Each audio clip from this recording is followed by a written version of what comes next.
네, 안녕하십니까. 나경란 기자입니다. 저는 오늘 인디언의 스포츠 치프에 대해서 말씀을 드리려고 이렇게 카메라를 켰습니다. 요번에 만나보실 모델은 여기에 있는 인디언의 스포츠 치프입니다.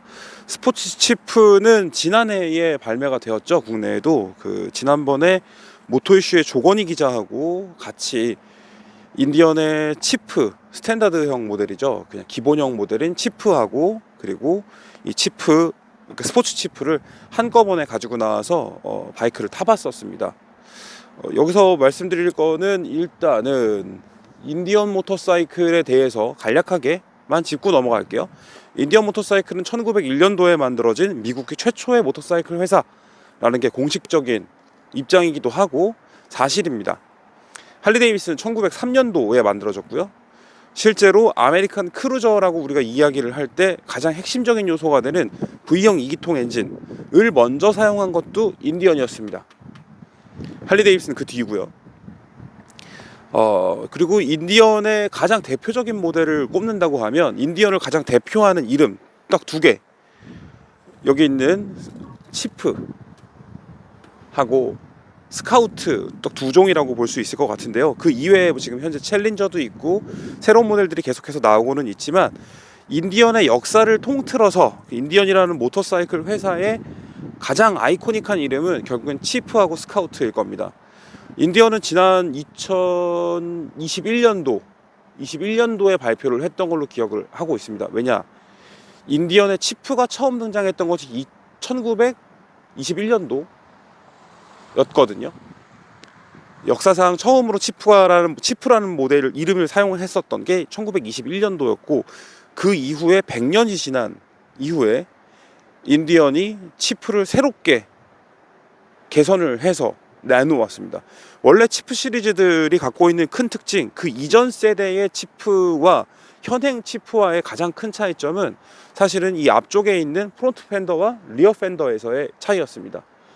인디언 모터사이클은 흔히들 많이 이야기하기를 이들이 이름 붙인 것일 수도 있고 많은 사람들이 그렇게 불렀었는데 라지 스커트 팬더라고 해서 큰 스커트 모양의 팬더다 라고 해서 라지 스커트 팬더를 사용하는 것이 특징적인 모습이었습니다. 라지 스커트 팬더는 마치 정말 커다란 스커트 맥시 스커트처럼 보이고 그것이 꼭 바람에 날리는 것처럼 굉장히 유려하고 풍만한 이미지를 만들어내는 게 가장 대표적인 이미지라고 할 수 있었고요. 그것을 일부 브랜드들이 따라서 만든 적도 있었습니다. 가와사키의 발칸 드리프터 이런 모델들이 대표적이거든요. 그래서 인디언이 폴라리스 산하에서 넘어가서도 그런 계보를 계속 이어왔고 치프 시리즈가 갖고 있는 그 이미지를 계승을 해오다가 지난 100주년을 맞이해서 2022년형 모델로 등장했던 뉴 치프 시리즈들은 그런 부분들을 완전히 다 탈피하는 것에서부터 출발했습니다. 지금 현재 보시고 계시는 인디언의 스포츠 치프의 경우에도 100주년을 기념해서 새롭게 만들어진 치프 시리즈들의 계보를 그대로 있는 모델입니다. 같은 계보를 있는 모델이라고 하는 것은 엔진과 프레임, 배기 시스템 좀 다르긴 하겠네요. 어쨌거나 엔진과 프레임 전반적인 설계 사상을 공유한다라는 데 포인트가 있는 거고요. 100주년을 맞이해서 새롭게 개선된 치프의 가장 큰 포인트는 커스텀 크루저 모터사이클. 크루저 모터사이클이 곧 예전에 커스텀이었던 때도 있었거든요. 현재는 커스텀 장르가 굉장히 더 다양하게 넓어졌지만 이게 과거에는 커스텀 모터사이클 딱 그러면 그 자체로서 크루저를 의미하기도 했었습니다. 현재는 지금 그래서 인디언 모터사이클은 치프 시리즈를 새롭게 만들면서 그 커스텀의 자유도 그것을 구현할 수 있게끔 누구나 좀 쉽게 구현할 수 있게끔 상상력을 자극하고 다양한 접근을 가능하게 만드는 베이스 모델을 만들고자 했던 것으로 보입니다. 거기서 가장 기본이 되는 것은 결국에는 가볍고 간결한 차체를 갖춰야 그것이 기본이 되었을 때 그 위에다가 이것저것 다른 시도들을 해봤을 때 다른 시도들이 가능하겠죠. 여러 가지 다른 시도들이 가능해지겠죠. 네, 그렇게 새롭게 만들어진 치프 시리즈를 치프 시리즈, 신형 치프 시리즈들은 그래서 초기에 최초에 3종이 있었습니다. 치프와 바버 그리고 슈퍼 치프, 이렇게 3종이 있었고요.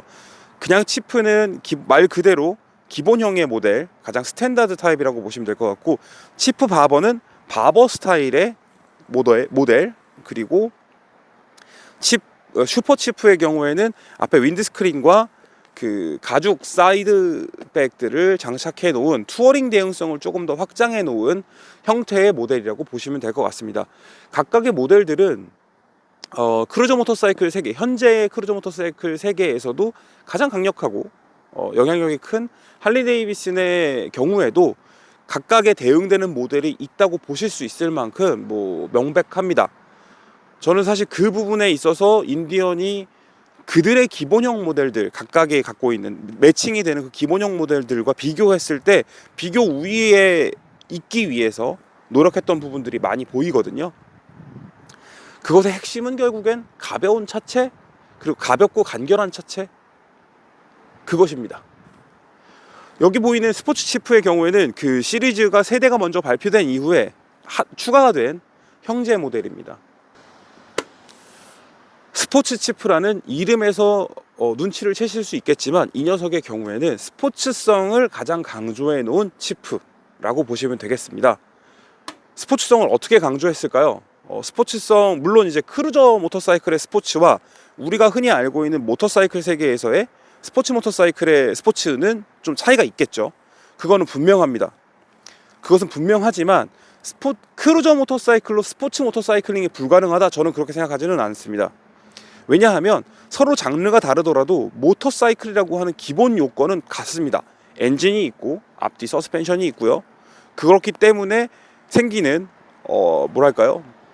서스펜션의 움직임과 브레이크와 엔진이 출력이 전달되는 구조나 이런 것들은 다 동일하기 때문에, 단지 이 녀석이 더 크고 무겁고 그리고 무게중심이 낮다라는 크루저 모터사이클의 특징 때문에 생기는 차이가 있는 것이죠.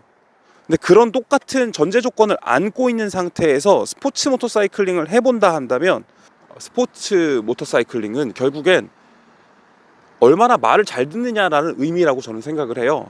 스포츠 모터사이클에 있어서 가장 중요한 부분이 결국에는 라이더가 원하는 작업들을 모터사이클이 받아줄 수 있는가, 움직임을 내줄 수 있는가 하는 부분이라고 생각하거든요. 저는 그 지점에 있어서 이 스포츠 치프는 그것을 위해서 만들어진 바이크, 크루저 중에서도 정말 그 라이더가 원하는 입력을 하고 그것을 받아내고 구현해내는 능력을 갖게끔 제작된 모델이라고 생각이 됩니다.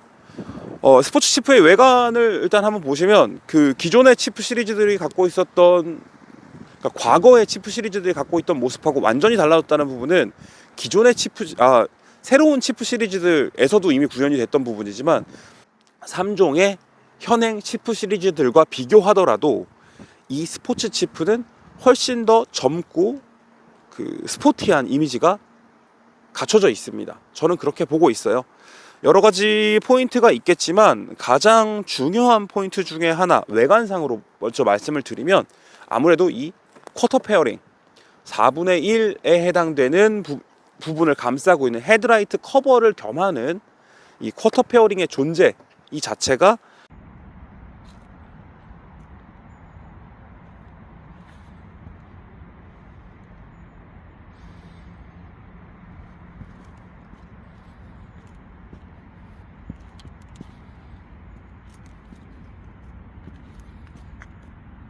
그 스포츠 치프의 외관상의 특징을 가장 여실하게 보여주는 부분일 것 같고요. 이런 부분을 할리 데이비슨에서 그 비슷하게 우리가 찾아볼 수 있는 모델이라고 한다면, 로우라이더 S의 비키니 카울, 그리고 로우라이더 ST의 약간 쿼터보다 조금 더 클까요, 그 녀석이? 하프 페어링이라고 할 수 있을까요? 페어링이 이제 헤드라이트 커버를 겸하고 있는 형태를 갖추고 있는 점이 있는데, 그 녀석은 이거보다도 조금 더 대형화되어 있죠. 외관상의 특징적인 부분은 일단은 요 녀석 페어링의 존재로 생기는 그 이미지가 가장 클 것 같습니다. 그 이후에는 사실은 조금 더 디테일한 부분으로 들어가는 건데요. 외관상에서도 티는 확실히 납니다. 기본적으로는 프론트 쪽에 프론트 포크, 프론트 서스펜션이죠. 프론트 포크와 브레이크 캘리퍼, 그리고 브레이크도 이 녀석은 두 장입니다. 네, 더블 디스크 브레이크가 적용이 되어 있고 모노블럭 브렘보 캘리퍼, 4포트 캘리퍼가 장착이 되어 있습니다.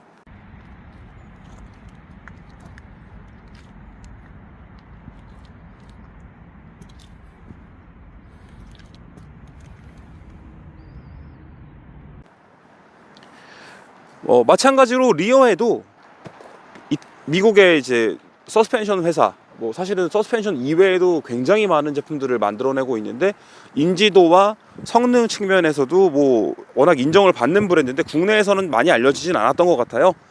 리어 서스펜션의 경우에는, 리어 쿠션의 경우에는 이 폭스샥을 사용합니다. 별채식 그 쿠션을 갖고 있고요.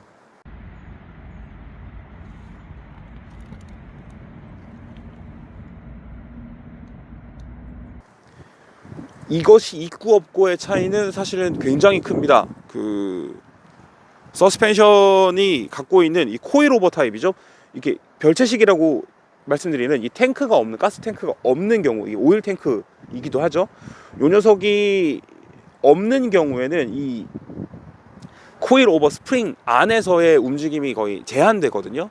그렇기 때문에 이 내부에서의 오일 흐름이 이쪽으로 넘어갈 수 있느냐 없느냐에 따라서 양 자체, 움직임을 조정하는 양 자체가 크게 달라진다고 볼 수 있을 겁니다. 앞뒤 서스펜션이 변경되면서 차체의 디멘전도 굉장히 많이 변모했어요.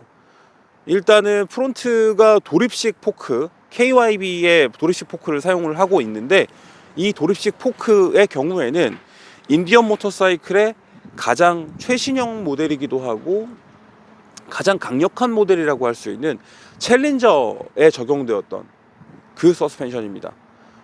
브레이크도 마찬가지네요. 브레이크까지, 그러니까 이 프론트 포크와 브레이크 셋이 챌린저의 것을 가져왔습니다. 물론 세팅은 치프에 맞게 다시 했겠지만요. 도립식 포크로 변경되고 이 서스펜션이 변경됨에 있어서 차이가 생기는 것, 일단은 대구경이니까 먹는 충격의 양 자체, 그리고 버텨내는 힘의 자체가 달라지게 되었고요. 저는 개인적으로 그것을 활용했던 이 선택이 굉장히 옳았다라고 많이 느끼고 있습니다. 서스펜션의 움직임도 굉장히 활발하고, 그 도립식 포크와 정립식 포크의 차이점이라고 한다면 결국 스프링 아래 하중을 얼마나 더 낮출 수 있는가에 대한 부분이 있거든요. 업사이드 다운 포크니까요. 프론트 포크를 챌린저의 것을 가져왔고, 리어에는 지금 이 폭스의 샥이 듀얼 샥입니다. 양쪽으로 들어와 있고요. 이 듀얼 샥이 적용이 되면서 그 서스펜션의 움직임 간격이 그 이전보다 크게 늘어났습니다. 현재 150mm로 제가 알고 있는데, 그렇게 되면서 리어가 조금 더 많이 늘어난 상태라고 생각하시면 돼요. 리어 쪽이 더 많이 늘어나면 이 차체를 지지를 했을 때, 물론 제가 앉으면 들어가겠죠, 이게. 그래서 더 낮아질 테지만 기본 세팅 값 자체가 더 늘어나 있기 때문에, 뒤에를 더 늘어나서 뒤에를 더 높게 받치고 있으면 어떻게 되겠어요? 모터사이클의 무게중심이 앞으로 조금 더 이동합니다. 앞이 더 눌리겠죠.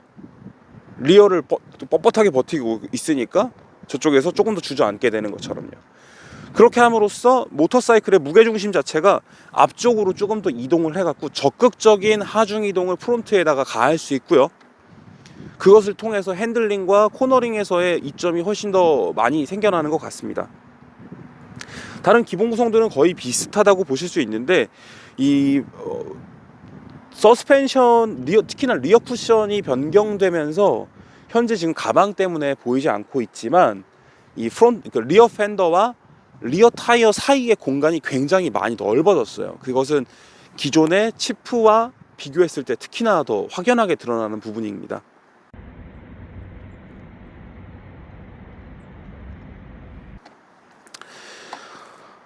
외관상에서 설명드릴 수 있는 것들은 또 다른 특징 중에 하나는 여기 보이시는 시트, 스포츠 시트, 싱글 시트입니다. 제 생각에는 가능하다면 한 사람이 더 앉을 수도 있을 법도 한데 굉장히 힘든 타입이고, 그 라이더의 엉덩이 뒤쪽, 허리 뒤쪽을 받쳐주는 요 지지대가 굉장히 튼실하게 되어 있습니다. 그래서 실제로 앉았을 때의 포지션도 그래서 여기에 엉덩이를 딱 맞추는 그런 느낌이 납니다. 스포츠 시트를 적용을 하고 있고요. 기본적으로는 치프 시리즈가 갖고 있는 엔진, 파워트레인은 그대로입니다. 지금 116 큐빅 인치의 썬더스트로크 엔진이 적용이 되어 있고요. 이 녀석이 갖고 있는 장점은 공냉 V-트윈, 대배기량 공냉 트윈 엔진의 대배기량 공냉 V-트윈 엔진의 질감을 정말 여실하게 보여준다 할까요? 굉장히 감성적인 부분이 있습니다. 여기서 말씀드리는 감성적인 부분은 크루저 모터사이클에서 우리가 기대하는, 특히나 정통 아메리칸 크루저 모터사이클에서 기대하는 약간의 그 둔탁함과 거친 맛이 있고요. 그런 맛들이 최근에는 많이들 희석되고 있고, 한편으로는 그렇기 때문에 너무나 마일드해졌다, 너무 부드러워졌다 라는 인상들을 많이 받으실 수 있을 것 같은데, 인디언의 썬더스트로크 116 큐빅 인치 이 엔진은 그렇지가 않습니다. 여전히 그 와일드한 맛을 유지를 하고 있는 것이 특징이라고 할 수 있습니다. 이 녀석이 갖고 있는 배기량 116 큐빅 인치면 cc로 환산했을 때 1932cc가 되고요. 비교 대상이 될 수 있는 할리 데이비슨의 모델들 114 큐빅 인치보다는 큰 거고, 117 큐빅 인치보다는 작다고 보시면 되겠네요. 2000cc가 안 되죠, 아직은. 이 엔진이 갖고 있는 가장 큰 장점 중에 하나는 저회전에서의 토크입니다. 원래 공냉 V-트윈 엔진들은 저회전에서의 토크 위주로 세팅되지 않나? 원래 그렇지 않나? 뭐 맞는 이야기입니다. 원래 그렇기도 하고요. 그렇지만 최근에 엔진들이 달라진 부분들은 확실히 더 많이 부드러워지고, 고회전에서 매끄럽게 더 많은 속도를, 더 큰 토크를, 더 많은 마력을 발휘할 수 있게 만드는 것이 대부분이 되었거든요. 실제로 지금 썬더스트로크 116 큐빅 인치 이 녀석의 경우에는 최대 토크가 발휘되는 시점이 2900rpm으로 굉장히 낮은 편입니다.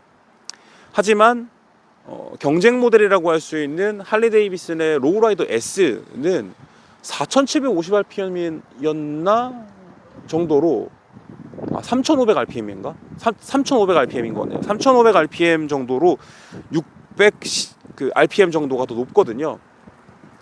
그리고 그렇기 때문에 저회전에서의 토크감이 결국엔 스로틀을 감아 쥐었을 때, 아주 짧게 감아 쥐었을 때 그 토크가 발휘되느냐, 발휘되지 않느냐, 길게 꾹 잡고 있을 때 발휘되느냐, 이런 차이라고 보실 수 있거든요.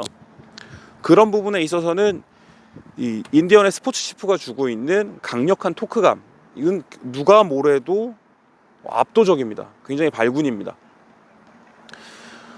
이전에 신형 치프 시리즈들이 모두 동일했었다고 생각을 하는데, 현재 스포츠 치프의 경우에는 4인치 TFT 계기판을 사용을 하고 있고요. 이건 다른 치프 시리즈들과 동일합니다. 이 4인치 디스플레이 안에서 엔진 모드를 변경을 할 수 있는데, 여기서 제공하고 있는 모드는 모두 세 가지입니다.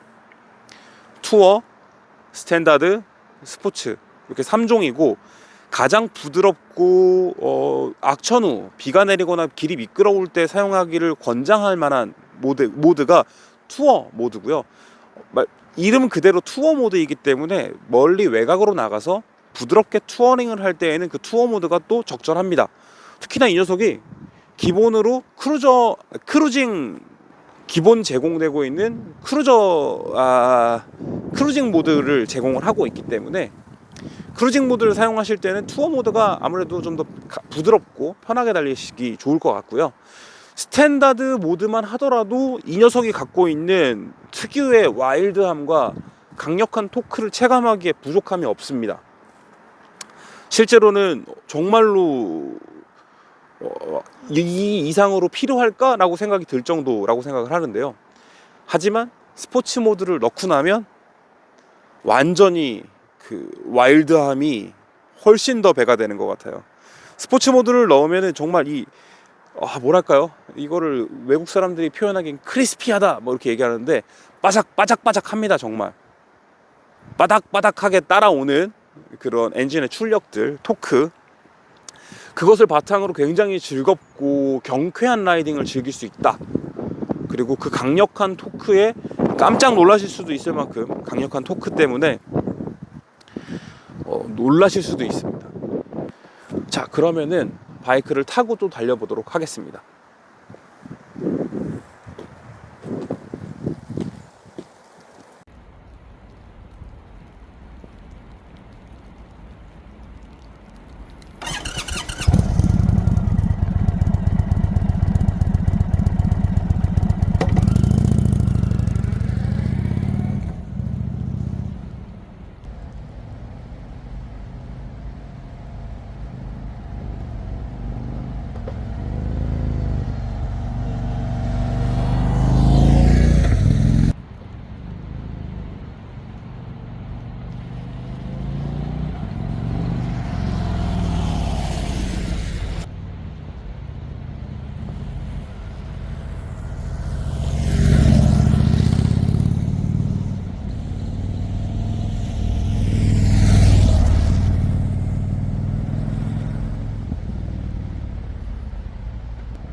네, 인디언의 스포츠 치프 시승 중입니다. 오늘 스포츠 치프와 오리지널 치프 다크호스를 같이 가지고 나왔고요. 같이 지금 코너를 좀 돌아보고 투어하듯이 가볍게 왔는데, 스포츠 치프는 두말할 나위가 없습니다. 브레이킹, 서스펜션의 질감, 이런 점들이 확실히 오리지널보다 한 수 위에 있다, 이렇게 보실 수 있을 것 같습니다. 프론트 서스펜션이 변경되고 리어 서스펜션, 프론트와 리어가 변경이 되면서 휠 베이스는 조금 더 늘어났음에도 불구하고 코너링에서의 민첩성, 그리고 코너링을 조정하는, 코너링에서의 진입 각도를 조정하거나 수정하고 하는 그런 과정들 자체가 스포츠 치프가 훨씬 더 용이해졌다고 얘기할 수 있을 것 같습니다. 물론 지금 저는 사실 치프 다크호스를 먼저 타고 이 고갯길을 올라왔었는데, 치프 자체가 갖고 있는 매력이 워낙 높습니다. 그 기반에 지금 스포츠 치프는 그 매력을 더욱더 뽐낼 수 있게 만들어 놓은 그런 느낌이네요. 차가 아주 경쾌합니다. 심지어는 뭐 사람들이 칭찬에 맞지 않고 강력하다, 정말 치프의 아이덴티티를 얘기할 것처럼 강력한 엔진 출력, 토크감, 이런 부분들이 사실은 스포츠 모드로 놨을 때가 가장 격렬한데, 그게 아니더라도 일반적인 모드에서도 굉장히 수월하고 편안하고, 그러면서도 그 충분한 힘과 펀치감을 느낄 수 있습니다. 그게 진짜 매력 있어요. 이게 거기까지 필요하지 않다라는 생각이 들 정도네요. 지금까지는 굳이 스포츠 모드까지 없어도 되겠다, 그런 느낌이 들 정도예요. 이 연속된 코너에서의 가볍고 경쾌함이, 이게 이 정도 사이즈의 크루저가 맞나 싶네요.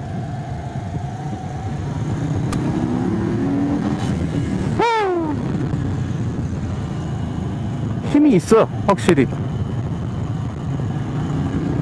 힘이 있으니까 매력도 넘치고, 네, 맞습니다. 그리고 해외에서 해외 쪽에서의 기자들이 시승을 했을 때 얘기 나왔던 게 사실 이 프론트 페어링의 질, 뭐 방풍성 이 얘기가 있었는데 맞습니다. 진짜로 훌륭합니다. 라이딩 포지션 자체는 이 모토크로스 핸들바, 스포츠 지프로 적용하고 있는 이 모토크로스 핸들바가 아주 멋진 라이딩 포즈를 취해주게 만드네요. 스타일 자체가 굉장히 멋있고, 제가 지금 스포츠 치프와 일반 노멀 치프 다크호스와 비교했을 때는 일단 핸들 쪽은 스포츠 치프 쪽이 더 좁습니다. 훨씬 좁게 만들어졌고, 근데 그에 비해 좁고 사실 좀 더 앞에 있는 느낌이 들어요. 핸들바 라이저를 사용해서 6인치 핸들바 라이저를 사용해서 핸들바를 높여놨는데 자연스럽게 상차가 조금 더 훅게 되는, 그래서 고속 주행에 대응하게끔 하는 그런 스포츠 모드로 딱 바꾸고 나면 반응성이 아우 극단적이야. 와우. 우와.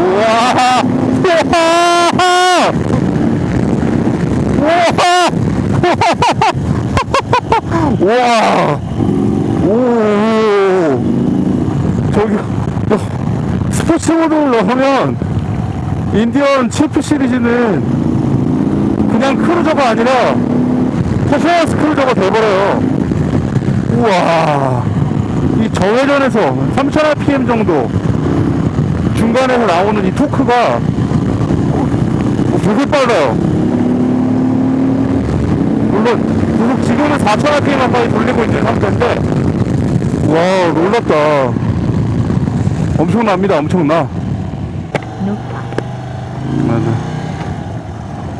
아까 전에 정신이 하나도 없었네. 근데 스포츠 치프 스포츠 노드를 넣으면 정말 퍼포먼스 크루저가 돼버립니다. 지금 오늘 앞에 가고 있는 조건희 기자가 오리지널 치프 다크호스, 국내에서는 다크호스 버전만 수입이 됐죠. 치프 다크호스를 타고 있고요. 저는 지금 스포츠 치프를 타고 있습니다. 와, 브레이크 너무 좋아. 이 브레이크하고 프론트 서스펜션의 경우에는 우리 인디언의 챌린저가 사용하고 있던 그 시스템을 사실 치프 시리즈에다 이식을 한 그런 형태로 보여요. 근데 챌린저는 차가 워낙 또 크고 하드레거에다가 프론트 페어링도 거대하지 않습니까? 그렇기 때문에 상대적으로 경량인 프론트 페어링 같은 것이 없는 이 경량의 차체, 셰시 전반의 무게가 가벼운 스포츠 치프의 경우에는 효과가 탁월한 것 같습니다. 와, 좋아. 정말 프론트 브레이크 마음에 들고요. 당연히 서스펜션도 마찬가지고. 제가 프리뷰 영상 이제 같이 차량 들여다보는 상세 설명 쪽에서 이야기를 드렸던 것처럼 스포츠 치프는 상당히 치프의 매력을 스포츠 쪽으로 끌어올린 그런 느낌이 확실히 듭니다. 리어 쿠션은 확실한 쿠션감? 쿠션감이라고 하는 게 결국에 그 거대한 그 풍선들 있잖아요. 그 보통 유원지들 같은 데 가면 점프 시키는 그런 쿠션들, 그럴 때 바람이 빠지는 구멍이 없으면 퉁 하고 튕겨지겠지만 바람이 한쪽으로 쭉 빠지는 동안에 쿠션을 쿵 하고 먹는, 딱 그런 느낌이 들거든요. 반응 속도도 굉장히 만족스럽고요. 저는 기왕이면 조금 더 이 스프링 레이트만 조정하는 것이 아니라 댐핑까지 조절할 수 있는 풀 어저스터 버전의 옵션 폭스 피기백 샥을 교체했으면 좋겠다, 뭐 이런 생각을 했었는데 굳이 지금 현재로서는 그렇게까지 할 필요는 없을 것 같습니다. 지금 스포츠 칩, 그 일반 치프하고 스포츠 치프의 차이점 중에 하나는 일단 확실히 그 포지션에서 오는 차이점이 확실히 좀 되게 크게 느껴졌어요.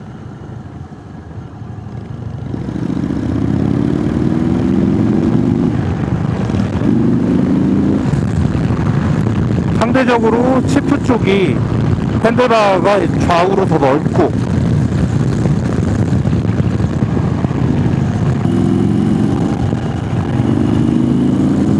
스포츠 치프의 코너링 성능 아주 좋은데요.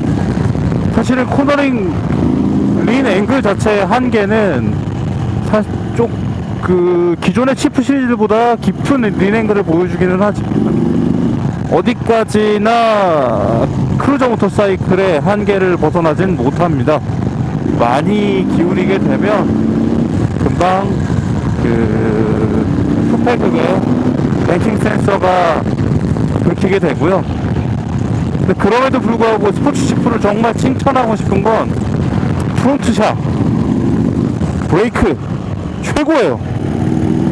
이 클래스의 크루저 바이크들에서는 이 프론트 브레이크를 적극적으로 사용하는 것이 좀 부담스럽기도 하고, 프론트 브레이크 성능 자체가 그만큼 안 나오기 때문에 프론트 브레이크를 신경 써서 그 좀 적극적으로 활용하기 굉장히 어려운 편이었는데요. 이 녀석은 다릅니다.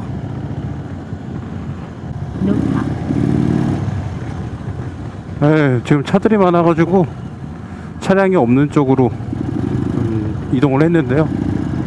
이쪽이 오히려 더 여유있게 촬영할 수 있겠네요. 지금 이게 느껴지실지 모르겠는데 저 앞에 가고 있는 치프 다크호스의 경우에는 머플러가 인디언 모터사이클의 스테이지 1 타입이 들어가 있고요. 제가 타고 있는 스포츠 치프에는 머플러가 교체되어 있지 않습니다. 그런데 실제로 타고 달리면서 느끼는 엔진의 배기나 고동감, 이런 부분은 별반 차이가 없는 것 같아요. 외형적인 차이가 좀 있기는 한데 순정 머플러가 아무래도 조금 덜 예뻐 보이게 할 수 있죠. 근데 그 이외에는 뭐 배기의 원활함이나 스타일 자체, 뭐 소리, 아우 만족스럽습니다. 이거 순정에서 이 정도면 너무 좋은 것 같은데요.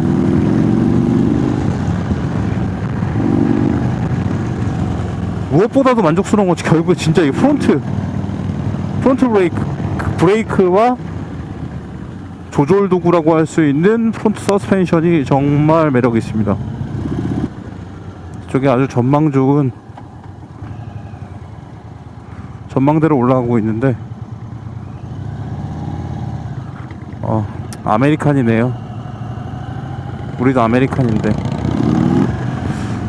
스포츠 치프를 타면서 느끼는 가장 큰 차이점, 이런 부분들 중에서 라이더의 자세, 라이더가 상체가 상당히 앞으로 숙어진다. 그리고 그 상태가 사실은 되게 편안하다. 일반적인 확실히 크루저 모터사이클이랑은 다른 느낌이 있어요. 물론 허리를 펴고 라이딩 포지션을 좀 더 멀리 가져갈 수도 있겠지만 이게 되게 불편합니다.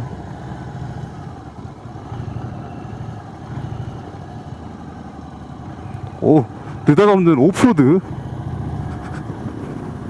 전혀 의도치 않았는데 지금 오히려 대신 서스펜션의 질감이나 충격 흡수의 능력을 보여주실 수 있겠네요. 보실 수도 있겠네요. 어이쿠.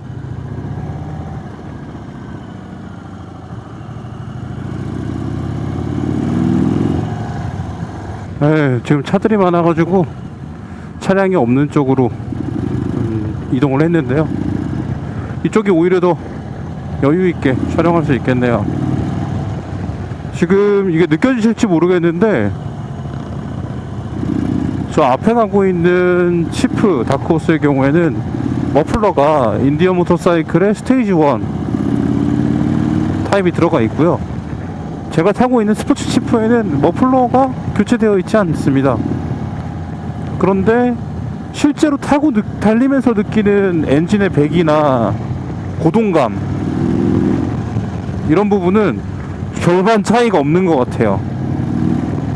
외형적인 차이가 좀 있기는 한데, 순정 머플러가 아무래도 조금 덜 예뻐 보이게 할 수 있죠. 근데 그 이외에는 뭐 배기의 원활함이나 스타일 자체, 뭐 소리, 아우 만족스럽습니다. 이거 순정에서 이 정도면 너무 좋은 것 같은데요.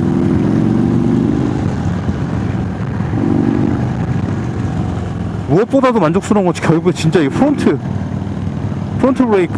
브레이크와 조절 도구라고 할 수 있는 프론트 서스펜션이 정말 매력이 있습니다.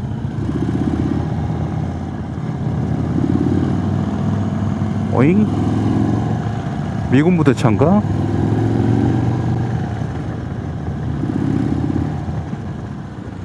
이쪽에 아주 전망 좋은 전망대로 올라가고 있는데, 아메리칸이네요. 우리도 아메리칸인데.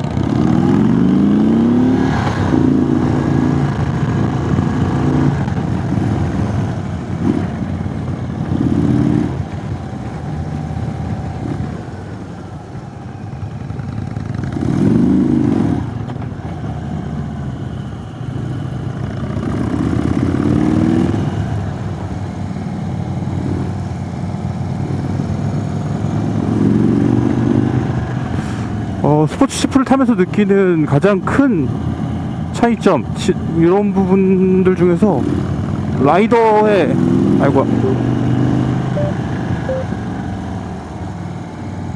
자세, 라이더가 상체가 상당히 앞으로 숙어진다.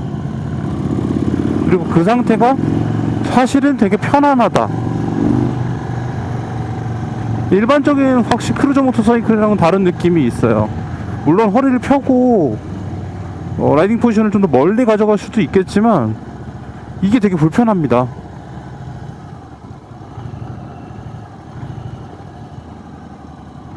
오, 느닷없는 오프로드. 전혀 의도치 않았는데 지금 오히려 대신 서스펜션의 질감이나 충격 흡수의 능력을 보여주실 수 있겠네요. 보실 수도 있겠네요. 어이쿠.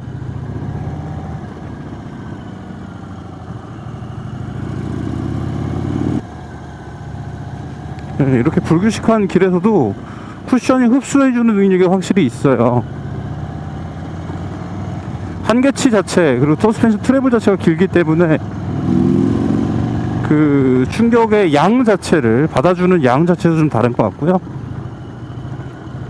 조금 더 원활하고 기민하게 받아주는 느낌입니다. 한편으로는 그 일반 치프에다가 지금 이번에 스포츠 치프가 출시되면서 추가된 상위 버전의 피기백, 그 리어 쿠션 같은 것들은 기존의 치프를 구매하셨던 분들도 교체를 해보시는 것을 추천할 수 있을 것 같아요. 그렇게 하면 기존의 치프에서 느꼈던 부족함이랄까요? 조금 아쉽게 느끼셨던 부분들, 서스펜션이 너무 딱딱해, 허리가 아파, 뭐 이런 부분들을 충분히 해결할 수 있을 것으로 보입니다. 지금 저희는 여기 천문대 쪽, 그래서 계속 높이 올라왔죠. 올라왔고, 오, 멋진 공간이네요. 멋진 바이크의 멋진 공간.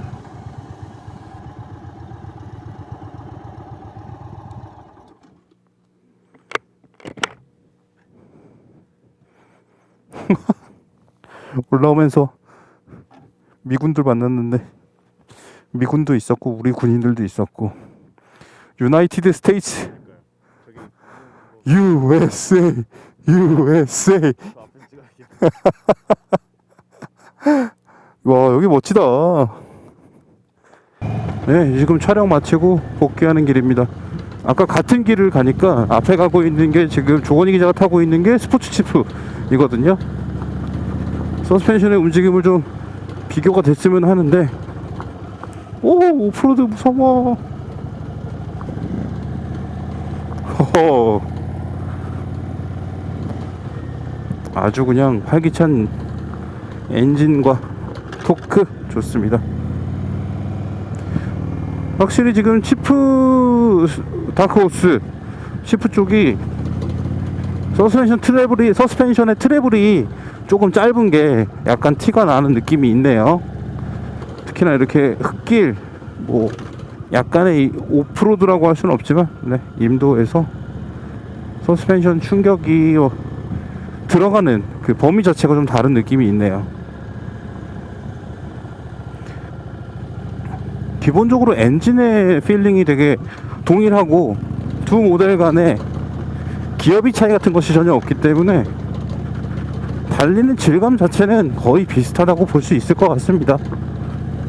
그쵸. 프레임도 변화는 없어요. 달라진 쪽은 셰시에서 프론트 서스펜션하고 리어 샥 이렇게 차이가 있겠네요.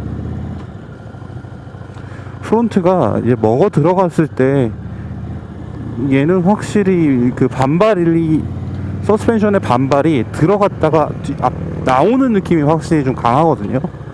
진득하게 받아 넣는 느낌이 없고 약간 차이가 있습니다. 지금 조건희 기자는 저보다 먼저 갖고 있네요.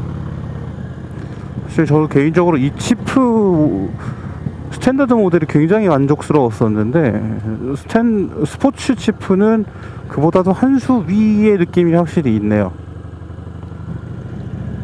물론 이 모델도 충분히 매력적인 모델입니다. 타고 즐기시는 데는 전혀 지장 없을 것 같습니다. 투어링을 즐기는 데 있어서는 어떻게 보면 스포츠 치프보다는 이 치프가 오히려 나을 수도 있겠고요.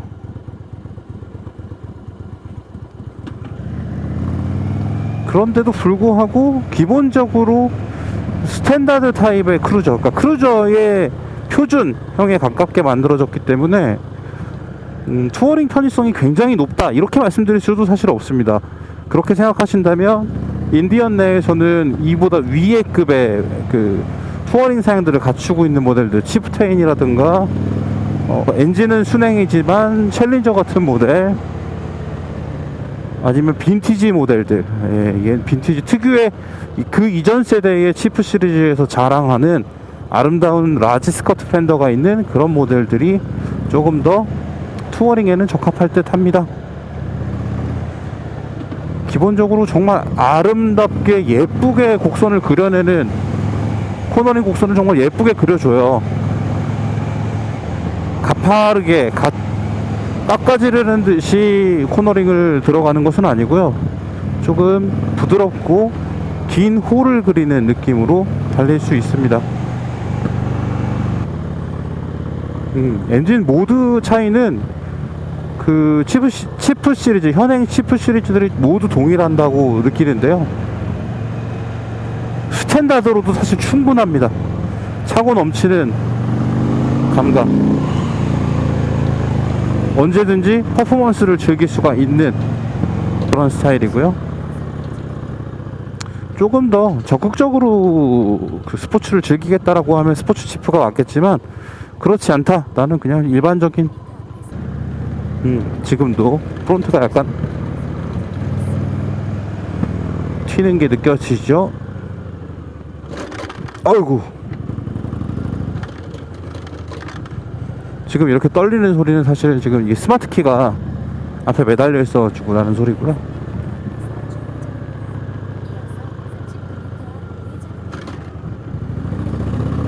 기본 성능이 진짜 훌륭해요. 새로운 치프 시리즈들이 얼마 전에 극찬했던 것과 마찬가지로 참 훌륭한 차량입니다. 저는 정말 개인적으로는 이 멋진 모델에 대해서 더 많은 분들이 경험해 보시고 알아봐 주셨으면 하는 욕심이 좀 생겨요. 상대적으로 크루저 시장에서 할리 데이비슨이라는 브랜드가 워낙에 강력하기 때문에 그 이외의 것은 쳐다도 안 보시는 분들도 있는 것 같은데, 글쎄요, 누가 원조냐, 원조 논쟁에서 인디언은 한 수 위라고 볼 수 있고요. 현재의 그 분위기, 이들이 모델을 개발하고 그 모델에서 컨셉을 반영하는 것들을 보면, 아, 인디언은 거짓말이 안 해요.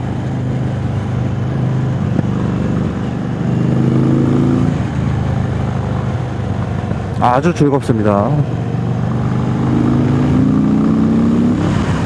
아, 이거 스탠다드인데 상당하네. 상대적으로 시트는 지금 스포츠 치프보다 개인적으로는 치프 다크호스 쪽이 조금 더 편안한 느낌이 있어요. 그 치프 다크호스는 뒤를 받쳐주는 그 감각이 아주 좋은데, 그에 비해서 좀 더 단단하게 설정이 되어 있는 느낌이 들거든요. 그리고 엉덩이가 받쳐지는 부분 자체의 너비도 약간은 더 작은 것 같습니다. 그래서 엉덩이가 큰, 저처럼 뚱뚱하고 엉덩이가 큰 사람들 같은 경우에는 치프 다크호스의 시트가 조금 더 안락하게 느껴질 수도 있겠네요.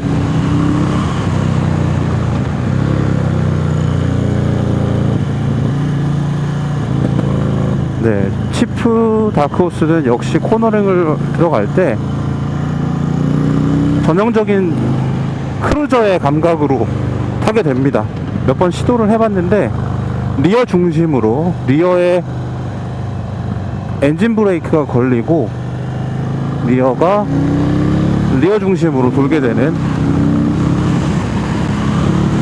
그런 성향이 있는데, 기본적으로 직진 안정성이 굉장히 뛰어나고 코너링에서 탈출할 때의 감각이 매우 좋습니다. 아주 호쾌합니다. 시원시원하고 정말 무르르시 달릴 수 있습니다. 욕심만 안 내면 됩니다. 스포츠 치프의 경우에는 조금 더 욕심을 내게 만드는 정도도 아니에요. 이게 되네? 뭐 이런 느낌이거든요.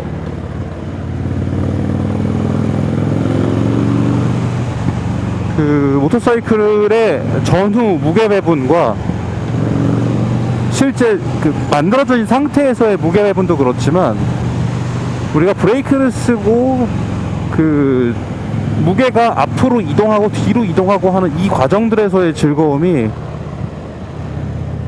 치프 다크호스의 경우에는 리어 중심, 엔진과 그 리어 중심에 무게 중심을 두고 있다고 하면 앞으로 잘 가지 않거든요. 근데 스포츠 치프는 프론트로 확 쏠리는 맛, 프론트를 눌러서 들어가면서 쭉 서스펜션이 쭉 상승해 나가는 그런 즐거움이 조금 더 강조되어 있다고 얘기할 수 있을 것 같습니다. 기어 하나 내리고 구동력을 슬슬 걸면서 탈출을 시원하게, 브레이크 또 기어 하나 내리고, 약간 부족하네요. 이런 데서 연속된 코너에서 깊은 코너가 나오니까 브레이크가 차마 받아주지 못하는 느낌이네요. 그러면 페이스를 조금 늦추면 됩니다.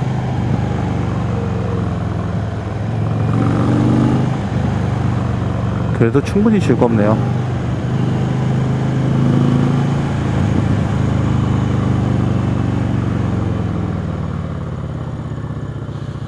네. 저는 인디언의 이 스포츠 치프가 정말로 마음에 들었습니다. 제가 2008년부터 이 일을 해오면서, 그리고 애초에 저는 애시당초에 이 체형이라던가 성향상 이 크루저 모터사이클이라는 장르 자체를 굉장히 좋아했었거든요. 제 첫 번째 이종 소형 모터사이클도 크루저였고요. 지금도 마찬가지이지만 모터사이클을 타면서 경력이 쌓이면서, 그리고 스포츠 모터사이클링에 대한 개념, 그리고 그 경험을 해보면서 실제로 모터사이클이라고 하는 것을 모터사이클처럼 다루는 것에 대해 집중을 많이 하게 됐어요. 그러다 보니까 크루저 장르 안에서도 모터사이클링이 잘 되는 차, 그러니까 모터사이클처럼 움직이는 차, 크루저처럼 움직이는 걸 바라는 게 아닌 거죠. 뭐 이를테면 크루저를 전형적으로 그렇게 얘기할 수는 없겠지만 일반적으로 이야기되는 것처럼 천천히 크루즈 하는 것이 저에게는 전부가 아니었던 거예요. 스포츠 모터사이클링을 하는 것의 즐거움을 깨닫고 난 다음에 크루저 모터사이클들을 다시 또 접했을 때는 이 모터사이클, 어쨌거나 크루저도 모터사이클이니까요. 크루저 모터사이클을 타면서 얼마나 즐겁게 탈 수 있을까가 저한테는 또 하나의 중요한 포인트가 되었거든요. 그 지점에 있어서 인디언 모터사이클의 스포츠 치프는 제가 2008년 이래로 지금까지 2024년까지 일해오면서 만났던 크루저 모터사이클들 중에서 가장 마음에 드는 모델입니다. 이거는 뭐 제 개인적인 의견이니까요. 제가 경력을 통틀어서 가장 마음에 드는 크루저 모터사이클 1순위를 꼽는다고 하면 원픽입니다. 이 녀석입니다. 왜 그런가? 저는 개인적으로 이 녀석이 갖고 있는 저회전에서의 강력한 출력이 일단은 무엇보다도 마음에 들었습니다. 그 치고 나가는 맛, 흔히 V8 엔진은 물론 이 녀석이 박서 엔진은 아니지만 복싱에서의 원투 펀치 같은 느낌을 주거든요. 빠방 하고 던지는 맛, 그런 맛이 엄청 크고 강력해요. 이것을 표현을 좀 하면은 글쎄요, 한 방을 세게 얻어맞는 게 아니라 두 방을 연달아 세게 맞는데 한 방을 언제 맞았는지도 모르는 약간 그런 감각입니다. 정신이 번쩍 들 만큼 강력한데, 단지 엔진이 강력한 것만으로 얘기한다면 이것보다도 더 큰 출력을 갖고 있는 엔진들이 있죠.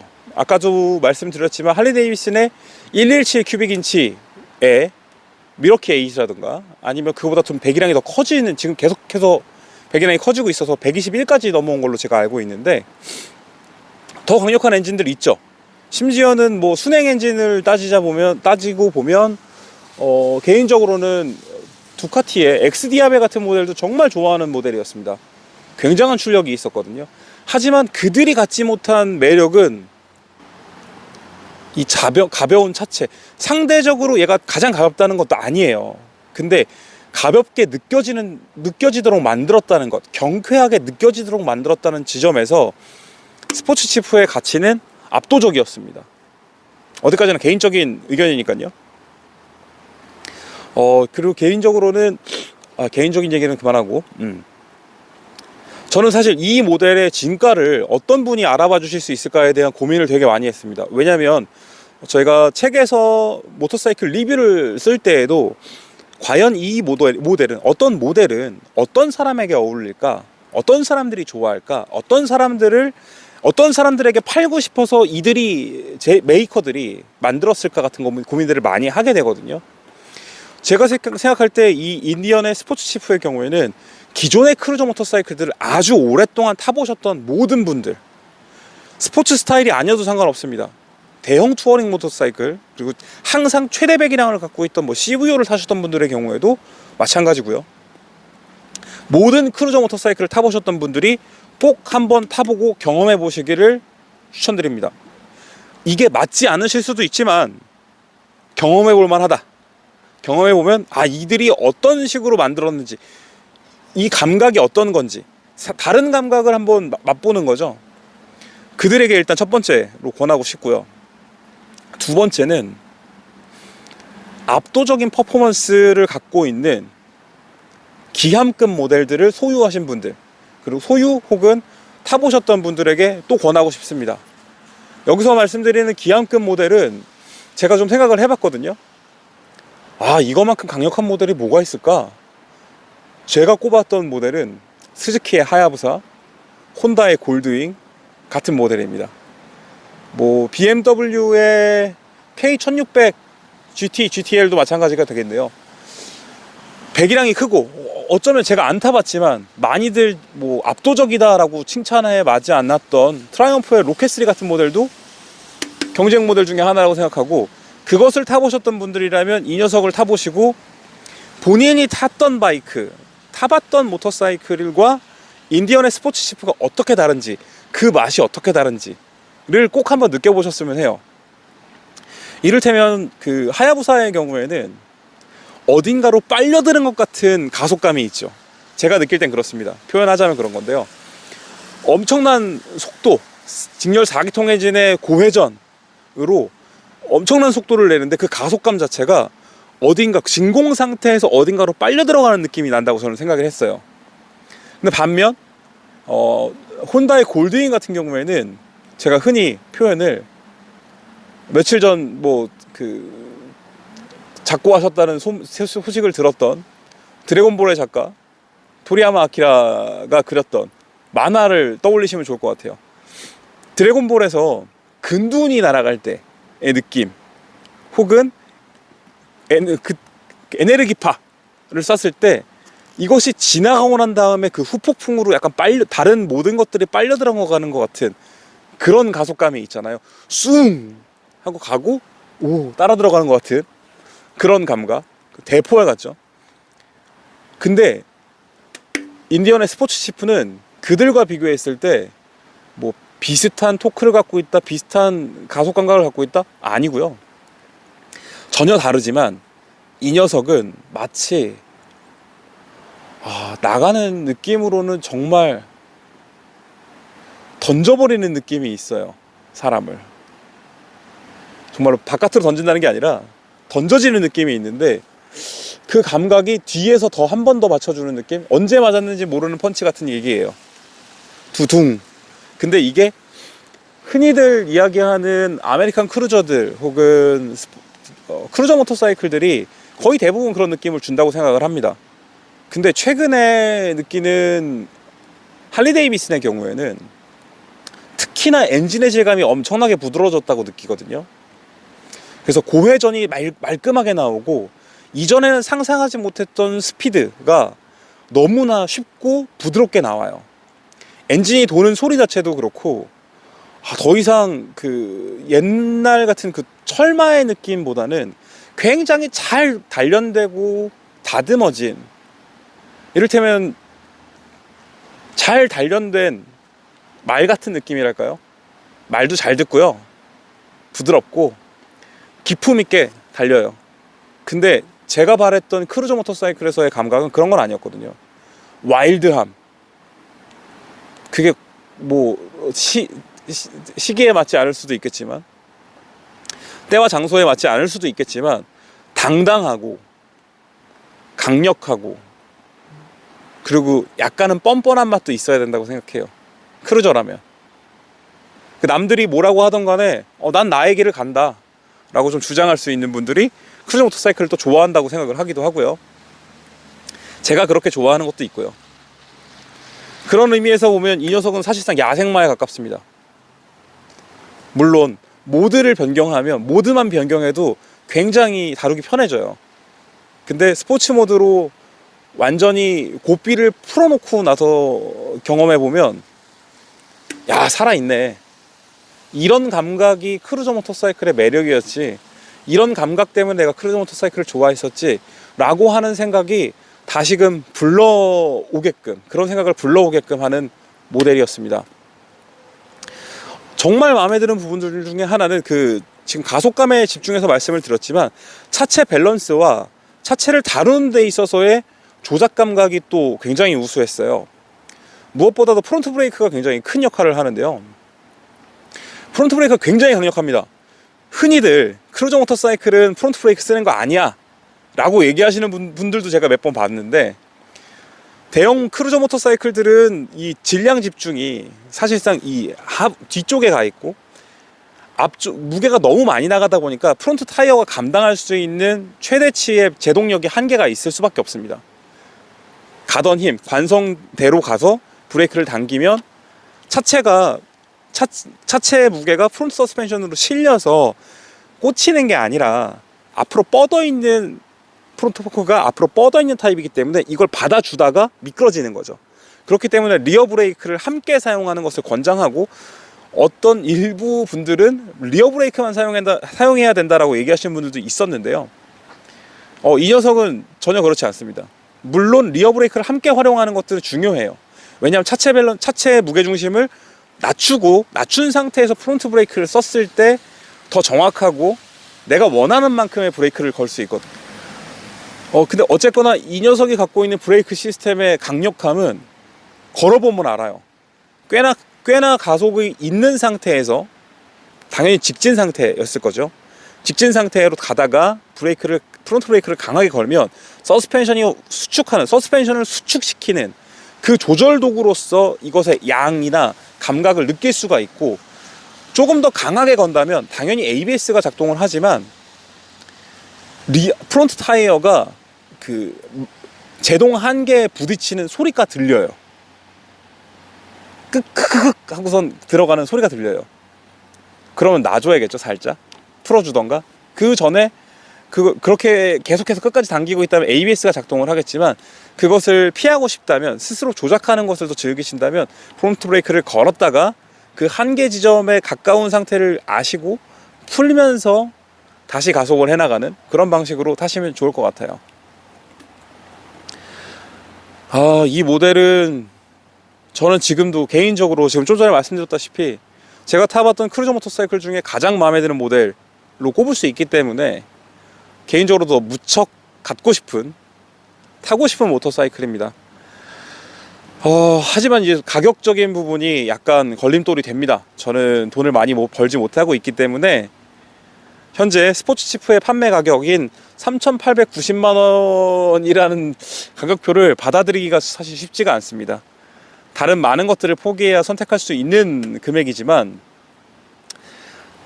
다른 많은 모터사이클들, 특히나 끝판왕급 모터사이클들을 선택해 보셨던 분들이라면 이 녀석을 구매하실 수 있는 여력이 되실 거라고 생각을 하고, 이 녀석이 갖고 있는 맛이 그 전에 본인이 즐겨왔던 모터사이클 라이프에서의 모터사이클들의 감각과 어떻게 다른지, 그리고 이 감각이 나한테 마음에 드는지 안 드는지 한번 확인해 보시고, 그게 마음에 드신다면 선택할 만한 충분한 가치가 있는 모터사이클이라고 생각합니다.